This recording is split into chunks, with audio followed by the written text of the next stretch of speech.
Update: my wife refuses to accept our divorce and thinks she's trying to trick me. Original post.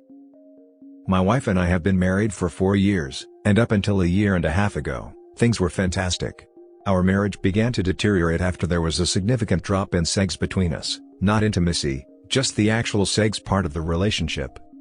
We would still cuddle and have deep, intimate moments talking and just being around each other, but she kept rejecting my attempts at taking things further past kissing. Now, we've had no problem communicating, so I made sure to address it early, and we talked and made adjustments. We both made sure to stay in shape, we tried being more adventurous, we went to couples therapy/counseling, and even tested both of our hormone levels. Everything was normal. Each solution would work for a little while, and then we'd be back to having sex maybe once a month. I asked her several times if she was no longer attracted to me, to which she denied every time. I asked her if I was falling short in the relationship in any other way, to which she said no. Well, about a month ago, she got back from her therapy session and told me that she believes she's asexual, and that's the reason for her libido being non-existent as of late. I was definitely confused because we had such great sex for a while in the beginning of our relationship, but her telling me that she's now asexual was heartbreaking because everything else is great. Obviously, I'm not going to force her to have sex, so we had a long conversation about our relationship, and I came to the conclusion that we should get a divorce. I say I because she immediately rejected the idea and said we would figure something out, and wouldn't talk to me about it anymore. I didn't know what to say, so I dropped it. Well, 3 weeks go by, without sex, and I decided that I have to do this for my own mental well-being, so I filed for divorce and had her served with the papers. Last week, when I got home from work, she was going about her day like nothing was wrong. I asked her if she signed the papers, and she flat out said, "We are not getting a divorce," and changed the subject, acting like things were normal. Obviously, I thought this was crazy, so I stopped her and said I couldn't be in a marriage devoid of sex, and I mentioned that I was being incredibly fair with our divorce. She can keep the house that we bought and paid for with cash. She paid 1/3, I paid 2/3, I'd take all of the debt, which isn't much, we'd split our savings and investments in half, and she can keep 2 of our 3 paid-off cars. I only wanted to keep my sports car. Thankfully, we don't have kids. I love her and wanted her to be comfortable, and I have no problem starting over since I make a good income. But she won't budge or talk about the divorce. This brings us to 2 days ago. I got home and went to our bedroom and found my wife's friend in our bed naked. I immediately shut the door, said sorry, and went looking for my wife. I found her in the kitchen and asked what her friend was doing here, and she said that she was here for me. I put 2 and 2 together and said that I'm not having sex with other women in place of the woman I chose to marry. She was adamant, saying that I could sleep with her friend whenever I wanted and that her friend agreed to it. I couldn't believe things had gotten this far, so I went back to our bedroom and asked her friend to leave. I packed a bag, and I've been staying in a hotel nearby since that night. My wife, her mother, and her sister keep calling me, but I'm just not interested in hearing what they have to say. This feels like a trick. I just want this whole thing to be over. Does anyone have advice? Is this some kind of ploy for alimony? We do have a prenup.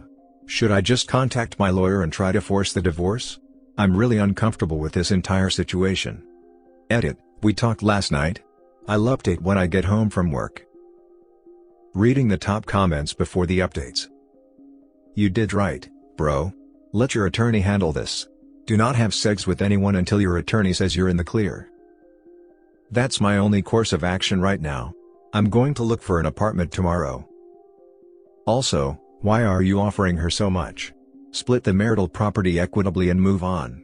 If you even have the slightest inclination that she's trying to set you up, then don't just roll over and let her have everything, because that won't be enough for her and her attorney. She has been wonderful to me otherwise. I don't feel like she should be punished for finding out who she is. I want her to be comfortable because she doesn't make nearly as much as I do. I can bounce back with no issue. She'll still have to work to provide for herself unless she marries another high earner or becomes one herself. A fresh start doesn't scare me at all. Force the divorce. If necessary, be prepared to move to a state that doesn't require the consent of the other spouse, if the one you currently live in is not this way. Also, don't play nice, protect yourself and your interests. My state does require a spouse's consent. I'm afraid that if this goes to a judge, then our prenup will be thrown out if she contests the divorce. I make significantly more than her. No one has mentioned this, but infidelity is frequently used as a stipulation for invalidating prenups. This may have been her goal when trying to get you to sleep with her friend. First update. Here's the update if anyone's interested. I'll try to keep this as concise as possible. I feel overwhelmed, so I probably won't bother with another update after this one. I don't know. My wife came to my hotel last night, and we talked about everything.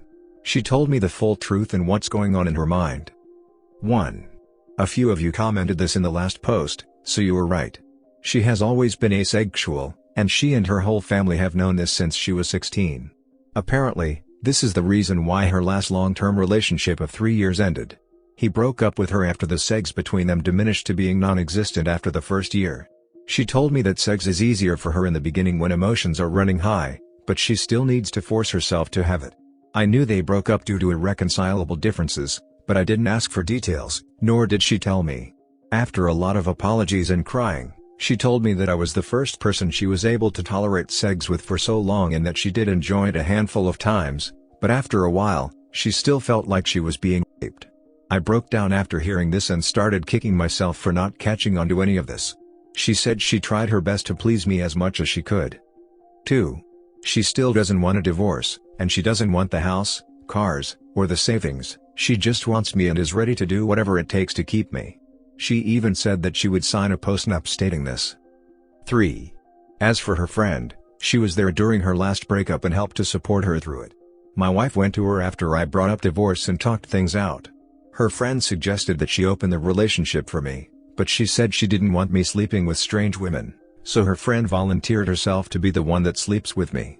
My wife thought this was a great idea, which led to the fiasco at our house. I won't comment on her appearance because it doesn't matter, and I don't blame the friend. 4. My lawyer got back to me. You were all right. I don't need her permission, but I will have to wait if I want to push it through. 5. I asked her why she lied to me this entire time, and she said she was tired of being rejected after revealing she was asexual, so she convinced herself that she would be able to force herself to have sex during the relationship. The hormone testing, the sessions in couples therapy, and all of our solutions were just her buying time to find another way around sex or to give herself enough time to build up the strength to start regularly having sex with me again. 6. Our conversation ended with us holding each other in bed, crying for a couple of hours. No, we didn't have sex. She pleaded with me to hold off on the divorce to look for a solution together and left my hotel room. 7. I'm now sitting alone, typing this effing post. I guess I found out that we don't share everything with each other. 8. Thank you to everyone who has messaged me directly, I'm still trying to get to all of them. 9. I don't know what I'm going to do. Second update, 1 month later. I don't think I can link my previous post, so just go to my profile, I guess, if you care to read the OP. I've tried to read every comment/message and take to heart what most of you had to say. Also, please stop messaging me, I can't respond to everyone, it's too much. I'll make this as short as possible. After my last update, my wife asked me to meet with her about a week later to discuss things. I've been staying at an extended stay since that night with her friend. We met at our house and talked for a few hours. She started off with a ton of apologies for how she acted, her lying about her sexuality, and not taking my sexual needs more seriously. Before I could say anything, she presented a signed postnup agreement she had drafted with a lawyer, stating that she doesn't want anything, the house, the cars, the savings, everything. I felt like the biggest a-hole for thinking that she was tricking me for more money. I asked her if she was serious, and she told me to take the postnup with me and sign it when I'm ready. I still haven't signed it, it's in my backpack. I told her that I still think divorce is our best course of action and that we both deserve to find someone who matches our needs. She still refused and borderline begged me to reconsider. She started crying, and so did I. Seeing her like this was devastating. I told her that her finding other women to sleep with me wasn't going to work. What if I develop feelings for them? What if I get one of them pregnant? Do we expect her to get an abortion? She said we'll figure it out as we go along and to please give her more time to work on other solutions. She's set up appointments for sex therapy, hormone therapy, and is seeing a sex guru. I said that it sounds like we're going through the same things again, but she was adamant and pleaded with me to wait. There were more apologies on both sides, and we kissed for a while before ending the conversation. Then I went back to my hotel that night. A few days later, I tried texting her, but she didn't respond, so I called her dad. I'm avoiding her mother and sister since they're saying the same things as my wife. Her dad told me that she moved back home and has been holed up in her room since our talk. She called out of work. He told me that she's barely eating, bathing, or talking to him or her mom. He asked me what I was going to do, but I didn't have an answer for him. He just said he understands and that he would be here to talk anytime I wanted to. So, I went back to her house, and a good portion of her stuff was gone. The whole place feels empty. I've been sleeping in one of the spare rooms. I'm planning on flying to my mother's house in a couple of weeks to spend time with my family and decompress from this entire situation. I'm still on the divorce side of the fence, but I guess there's no rush. Thank you to everyone for your insight and concern, seriously. I know we're all strangers, but most of you have been a huge help to my mental health. Seriously, thank you. Also, my cousin uses Reddit and reached out after he found my last post and asked me to shout him out if I made an update. Love you, Virgil, thank you for being there for me. I think I'll just make a quick edit to this post once we reach a resolution, for anyone that cares. Last update, 10 months later. Hey everyone, in hindsight I regret making these posts because I think I received too many pieces of advice. I keep thinking I should have just handled it internally with just family. I don't regret my decisions, I just wish I gave myself more time to think. Anyway, here's the update. I'll keep it short. The divorce was finalized months ago, our house was sold along with one of the cars, and my ex-wife is still living with her parents. I had a little more than 2/3 of the proceeds wired to her account, but the last time I talked to her dad she hasn't touched a dime. I was informed that she checked into a mental health clinic, but I don't know how long she was there or what her current state is. I changed my number, but her dad has emailed me a few times to check on me throughout this last year, which breaks my heart because he's a great man. Him playing both sides of the fence like this really made everything go a lot smoother. Other than not warning me, which I honestly don't think it was his place to, he's been a huge help. I moved back to my home state to be closer to my family. I may leave to go to another state again. I don't know, I'm not sure yet. I feel numb from this whole thing. Not much of a drinker, so I've been smoking a ton of pot and working out to occupy my mind. To everyone who didn't get a response from me in my messages, I'm sorry, but there were just too many. I responded to as many as I could mentally handle. I think that's it. I can't imagine that there would be any additional questions, but I'll answer whatever I can. Are you happy? That's all I would like to know at this point, brother. You've been through a lot. I'm happy to be alive to experience the highs and lows of this existence. I'm happy to move on to the next chapter of my life. Thank you for asking, brother. Good to hear, man. Just out of curiosity, do you see yourself ever capable of being friends with her again, or is the pain too strong to ever be around her again? I view her differently now, although I still love her. I don't know about the distant future, but for now there's no way. On to the next story. My marriage is built on a prank. So, not technically married, but getting married in a few weeks.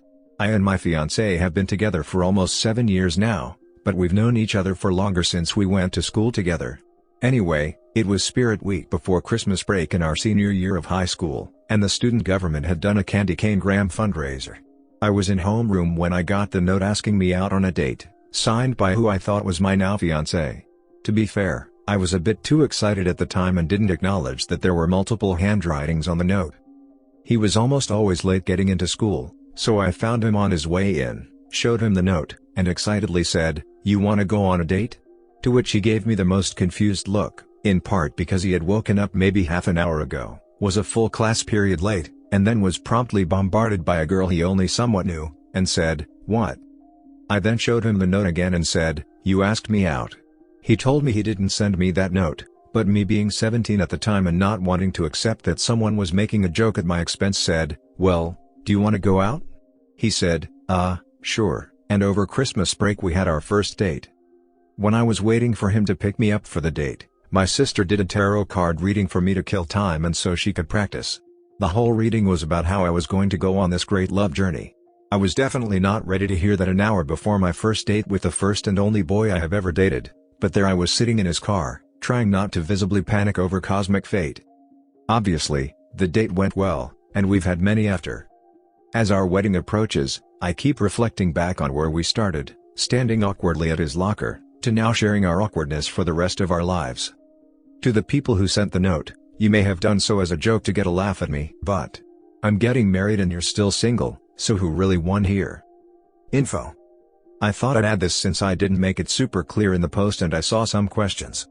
For context, I'm a little on the autism spectrum, so it can be easy for me to miss social cues, not understand tone, and not get jokes. The school I went to wasn't that big, so it didn't take me long to figure out who sent it. The people who sent it had put me in situations where I didn't really understand that I was the joke and ended up really embarrassed in the process.